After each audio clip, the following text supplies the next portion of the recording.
अस्सलामु अलैकुम वरहमतुल्लाहि वबरकातुहू।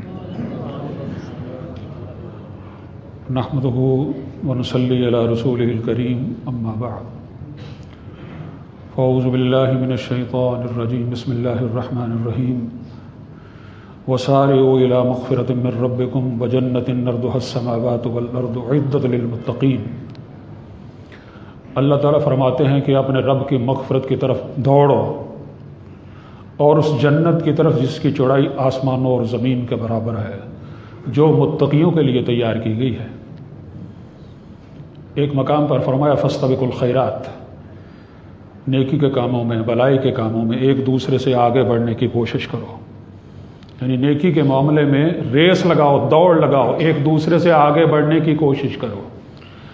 नेकी का दाइया जब पैदा हो, नेकी का ख्याल दिल में आए तो उसको टालो नहीं, कर गुजरो, क्योंकि ये शैतान का हरबा है। काफिरों के साथ उसका हरबा अलग होता है, मोमिनों के साथ अलग होता है। एक मोमिन से कभी वो ये नहीं कहेगा कि ये नेकी का काम है, ये नहीं करना चाहिए, नेकी करना अच्छा नहीं है। नहीं, वो जानता है कि ये मुसलमान है, मोमिन है, नेकी को अच्छा समझता है। लेकिन जब नेकी का दाइया पैदा होता है, वो कहता है ये करनी चाहिए नेकी, लेकिन कल करेंगे। जब हमने उसको टाल दिया है तो फिर सारी जिंदगी कल आता ही नहीं है। अगर किसी अल्लाह के वली की बात दिल पर असर कर गई है तो हम ये कहते हैं इंशाअल्लाह ये नेकी का काम करेंगे। अगर हमने टाल दिया तो सारी ज़िंदगी वो नेक अमल करने की नौबत आती ही नहीं है।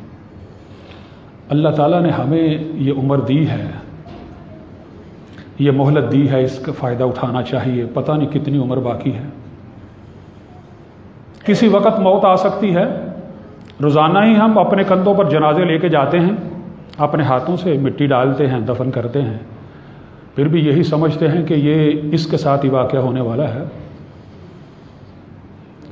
10 साल बाद आ सकती है, 5 साल बाद आ सकती है, 1 साल बाद आ सकती है, 1 महीने के बाद आ सकती है, 1 दिन के बाद, अभी आ सकती है।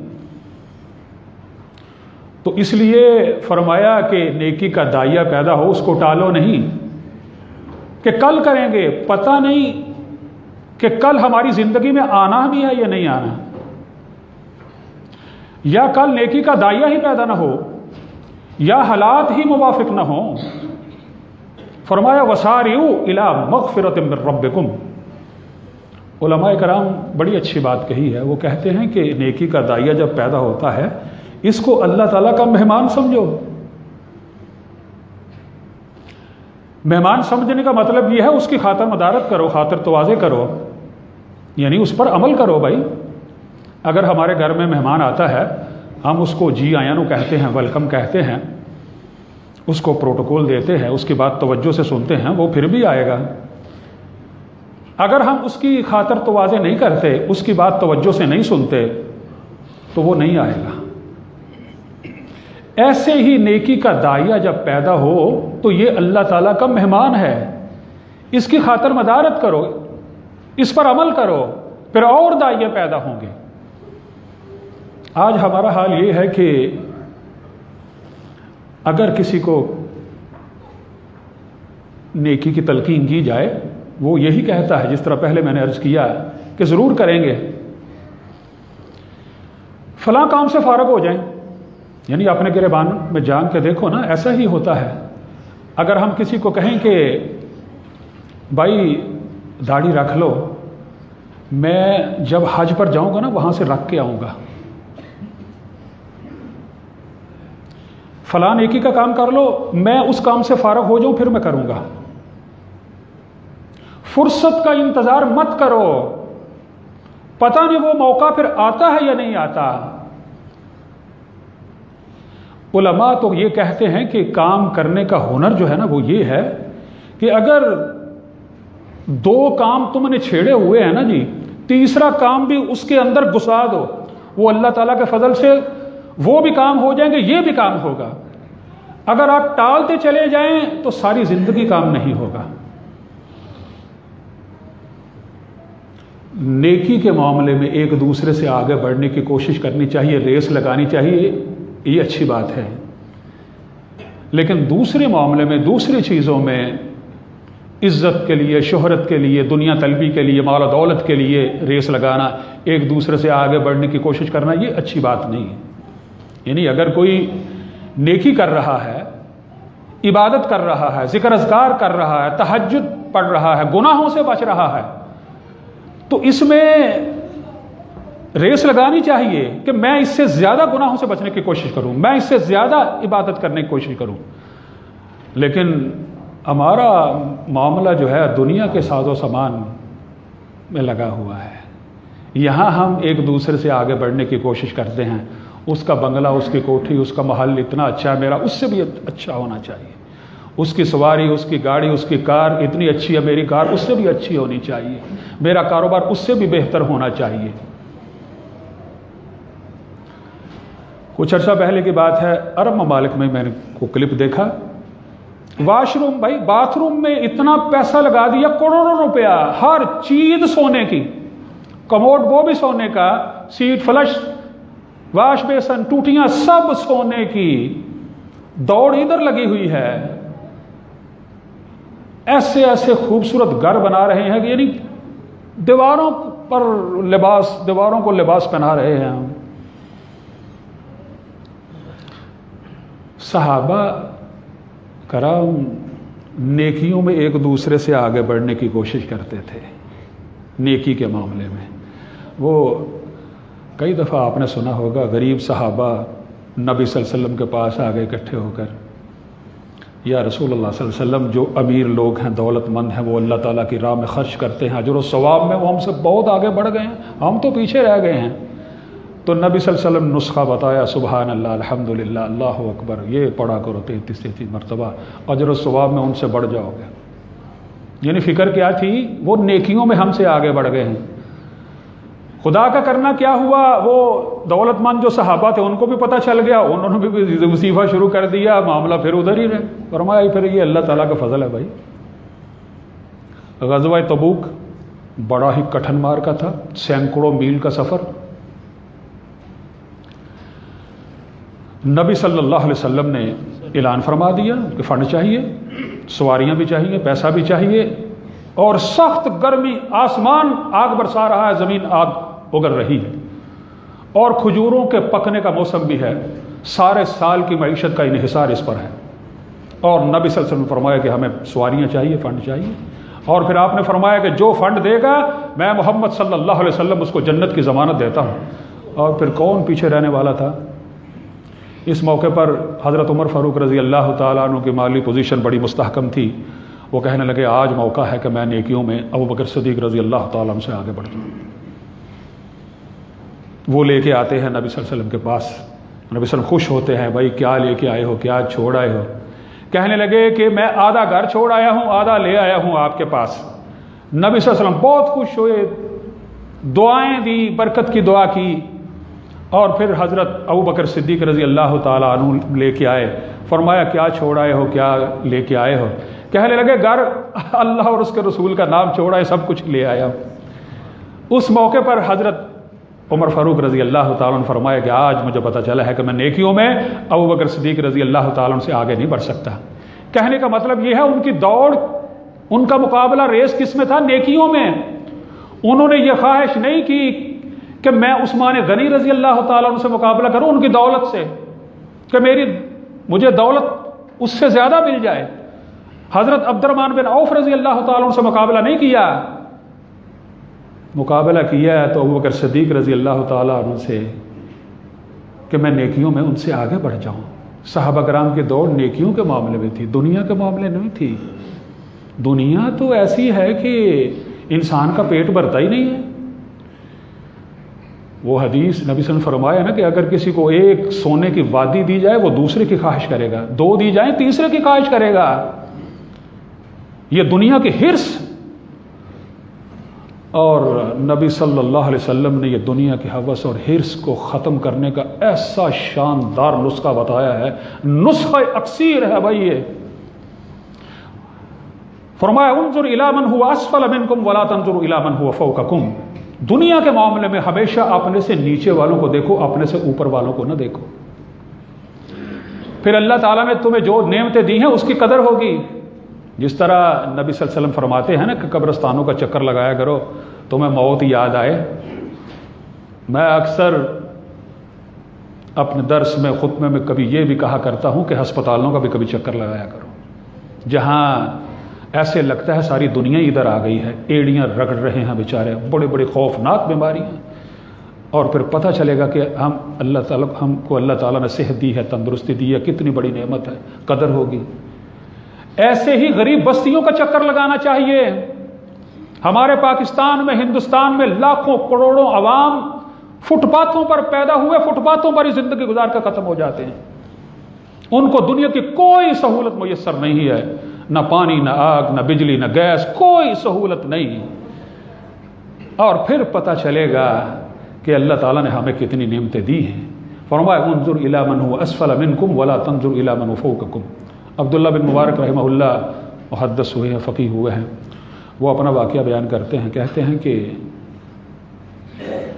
मैं पहले अमीर लोगों के इलाके में रहता था तो मुझसे ज़्यादा दुखी कोई नहीं था। हर वक्त मेरा दिल कुड़ता रहता था कि फ़लाँ भी मुझसे आगे है, फ़लाँ भी आगे है, फ़लाँ भी आगे, हर मामले में।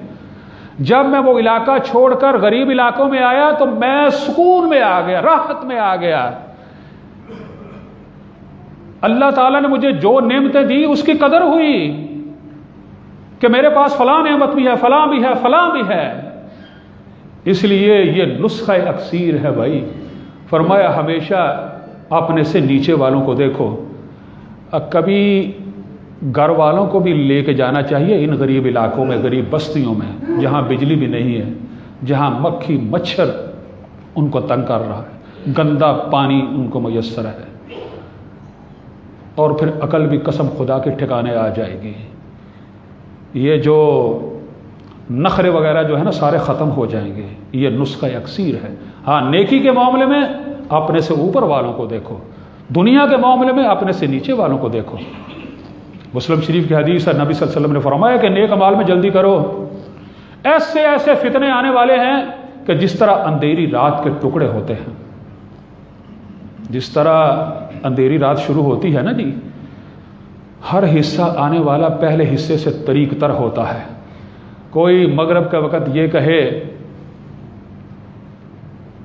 कि मैं काम ज़रा थोड़ी देर ठहर के करूँगा, ज़रा रोशनी हो जाए, तो वो इंतहा दर्जे का अहमक है, क्योंकि उसके बाद तरीक से तरीक तर हिस्सा आने वाला है।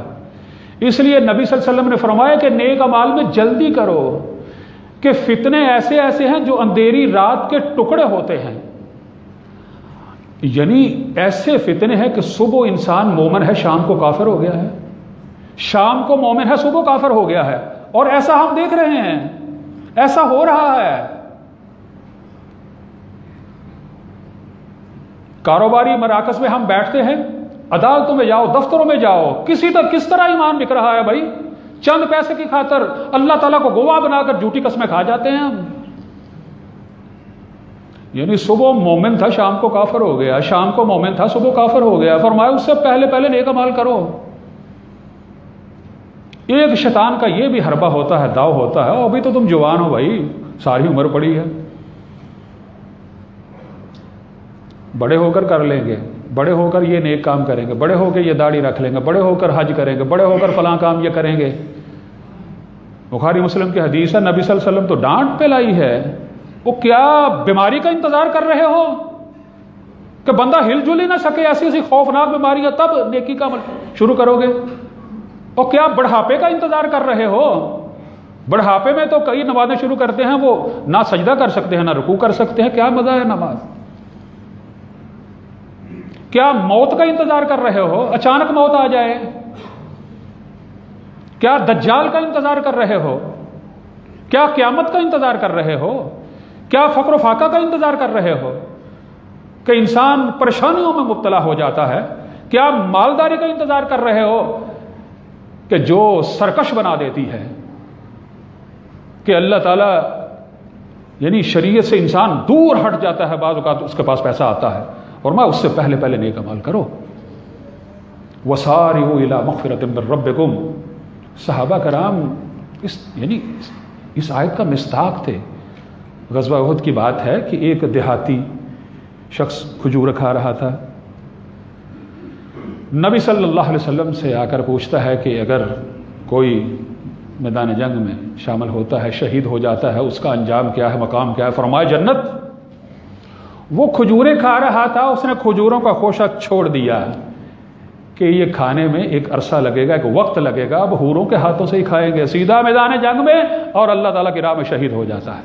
ये है नेकी का इरादा पैदा हुआ, दाइया पैदा हुआ, उसी वक्त अमल उसको टालना नहीं है।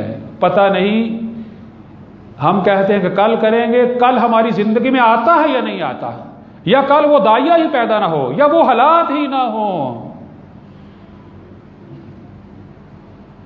कोई सहाबा आए नबी सल्लल्लाहु अलैहि वसल्लम के घर, अज़वाज मुतहरात से पूछते हैं कि नबी सल्लल्लाहु अलैहि वसल्लम घर की ज़िंदगी कैसी है? ये बाहर का तो पता ही था कि जिस तरह नबी सल्लल्लाहु अलैहि वसल्लम ज़िंदगी गुजारते हैं, उनके जहन में था शायद घर में मुसल्ला बिछाकर खड़े हो जाते होंगे अल्लाह ताला की इबादत।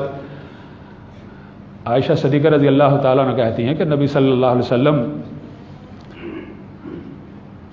हमारे कामों में हाथ बटाते थे, हमारी बातें सुनते थे और खुशतबी फरमाते थे, लेकिन एक बात है कि जब अजान की आवाज़ सुनते इस तरह उठकर चले जाते जैसे हमको पहचानते भी नहीं हैं। हम भी उसी नबी की उम्मत हैं। कोई मेहमान आया हो, कोई दोस्त अहबाब बैठे हों, हमारे अंदर जुर्रत ही नहीं होती, ना हम खुद उठते हैं नमाज के लिए, ना उनको कहते हैं कि आओ चले नमाज पढ़ने। ये है वसारिउ इला मग़फ़िरतिन मिन रब्बिकुम व जन्नतिन अर्दुहस समावातु वल अर्दु उद्दत लिल मुत्तक़ीन। एक हदीस सुनाकर बात ख़त्म करता हूँ। नबी सल्लल्लाहु अलैहि वसल्लम से पूछा कि सबसे बेहतरीन सदका क्या है? फरमाया सबसे बेहतरीन सदका वो है सेहत तंदुरुस्ती की हालत में, जब तुम्हें माल से मोहब्बत भी हो, जब तुम्हें यानी खर्च करने के बाद फ़क्र फाका का अंदेशा भी हो, उस वक्त खर्च करना सबसे बेहतरीन सदका अजर व सवाब के लिहाज से। लेकिन हमारा मामला ये है, ठीक है जब मरने के करीब होंगे फिर खर्च करेंगे, सदका जारिया बन जाएगा, इतना फ़लाँ को, इतना फ़लाँ को, इतना फ़लाँ को वसीयत कर जाएंगे। भाई उस वक़्त खर्च करना जो है सवाब नहीं, उस वक़्त मजबूरी है भाई। उस वक़्त तुम ना भी खर्च करो वो उनका हो ही जाना है। तंदुरुस्ती की हालत में, जब माल से मोहब्बत है, जब तुम्हें इस बात की फिक्र है कि माल कम ना हो जाए, उस वक्त खर्च करना जो है वो सवाब है। ये मरने के करीब ये उस सवाब को नहीं पहुंच सकता। मेरी दुआ है कि अल्लाह ताला हमें जो सुना है इस पर अमल करने की तौफीक अता फरमाए। व आखिर दावाना अल्हम्दुलिल्लाहि रब्बिल आलमीन।